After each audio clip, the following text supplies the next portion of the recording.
Kali ini saya akan menceritakan yang berjudul Santri yang pulang hanya untuk selamatkan bapaknya yang terkena santet kiriman dari juragan desa. Dan ini dia selengkapnya.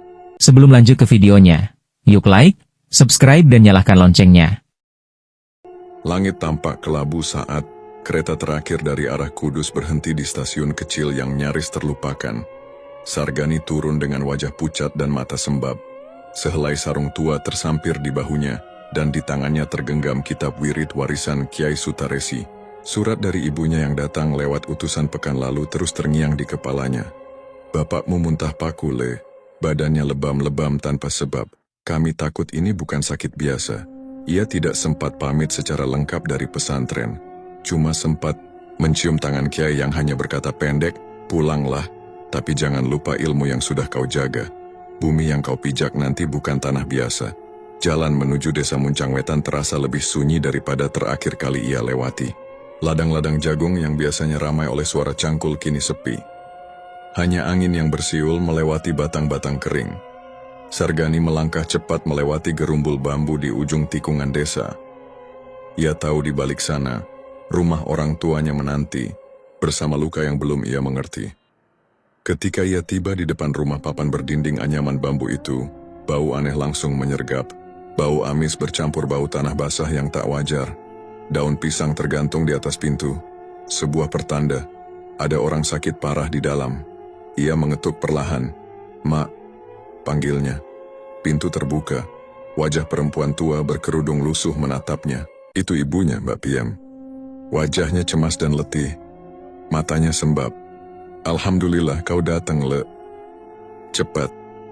Bapakmu makin parah." Sargani masuk dan melihat bapaknya, Wiryodiharjo, terbaring di atas dipan. Tubuhnya gemetar.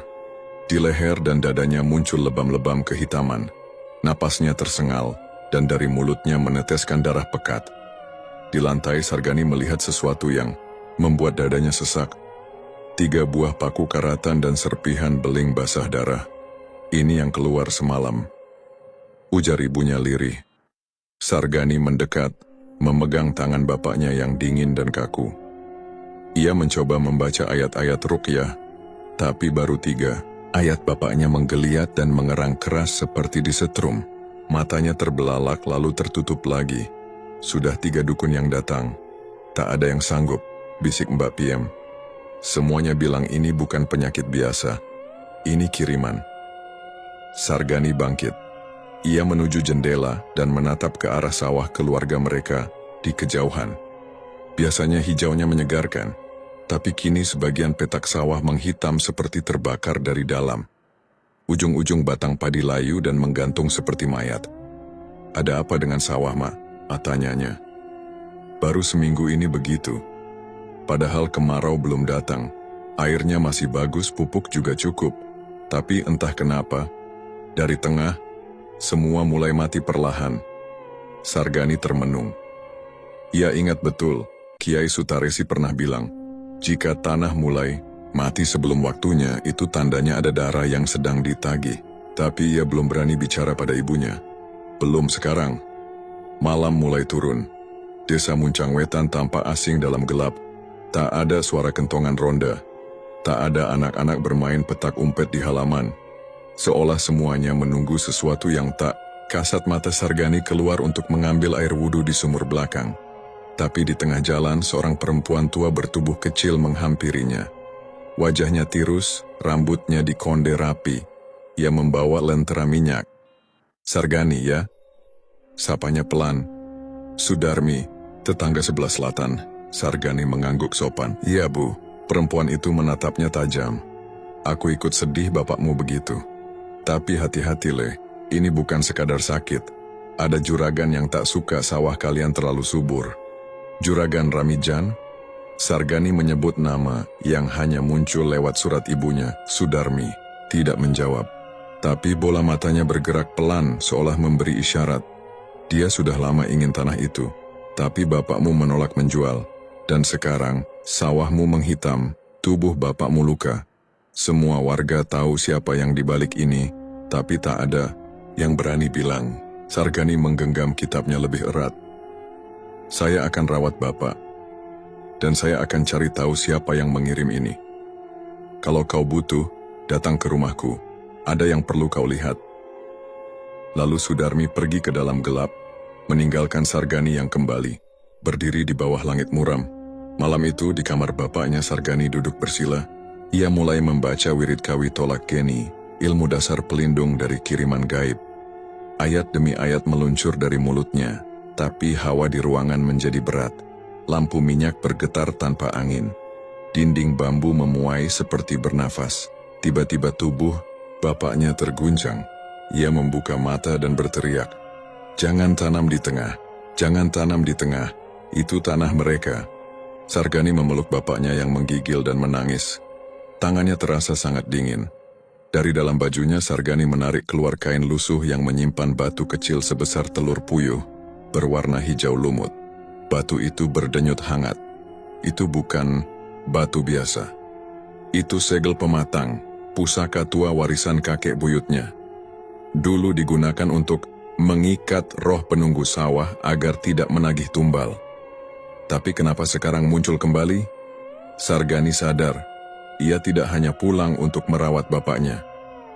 Ia pulang untuk melunasi perjanjian lama yang hampir dilupakan, dan kini menagih dengan paku dan darah. Sargani duduk di sisi dipan bambu tempat bapaknya terbaring. Lelaki tua itu masih dalam keadaan setengah sadar. Tubuhnya lemah dan sesekali menggigil. Sesekali matanya terbuka, namun hanya sebentar. Mulutnya komat kamit, tak jelas mengucapkan apa. Setiap pagi Sargani memandikannya dengan air rendaman daun bidara dan bacaan ayat-ayat pelindung. Bau anyir darah dan logam masih sering muncul dari tubuh bapaknya. Kadang-kadang, dari lubang pori-pori di kakinya, keluar serpihan besi tipis, seperti serbuk paku yang direndam dalam air jeruk. "Ini bukan sekadar kiriman, Mak," kata Sargani pada ibunya, yang kini tampak lebih tenang meski kantung matanya makin gelap. "Apa yang harus kita lakukan, Le?" Suara Mbak Piem gemetar.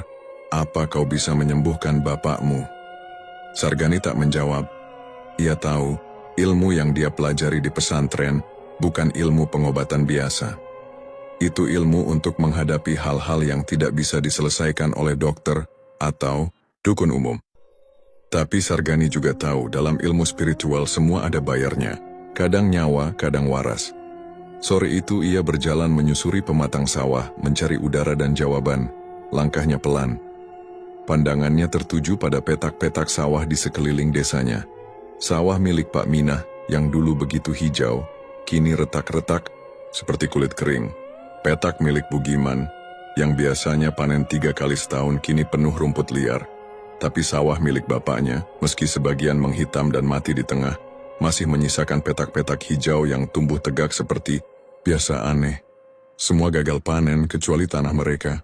Beberapa warga menatapnya dari kejauhan. Tatapan mereka bukan sekadar iba. Ada ketakutan, bahkan rasa curiga. Seolah keluarga Sargani menyimpan rahasia gelap di balik kesuburan itu. "Assalamualaikum." Suara khas Mbak Sudarmi terdengar dari balik rumpun pisang. Sargani menoleh.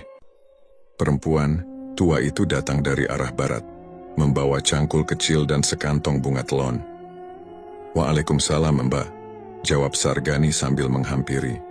"Kau lihat sendiri kan? Tanah di sini tak mau tidur," ujar Sudarmi sambil menunjuk ke sekeliling.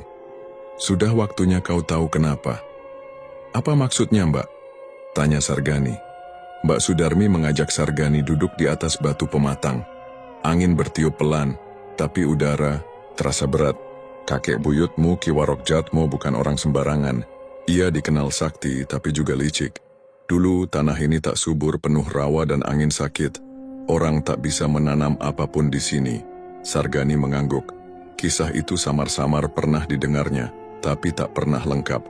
Lalu Ki Jatmo buat perjanjian dengan penunggu tanah. Roh tua dari timur, perempuan yang dulu mati dibakar warga karena dituduh menyesatkan orang lewat. Lanjut Sudarmi. Ia dijadikan penjaga sawah, penarik rejeki, tapi ada syaratnya. Setiap 3 windu harus ada darah keturunan Jatmo yang jatuh ke tanah sebagai tanda kesetiaan. Sargani tercekat. 3 windu? 18 tahun lalu, ibumu keguguran anak keduanya, kan? Sudarmi menatapnya lekat. Itu tumbal yang tak disengaja, tapi cukup untuk memperpanjang perjanjian.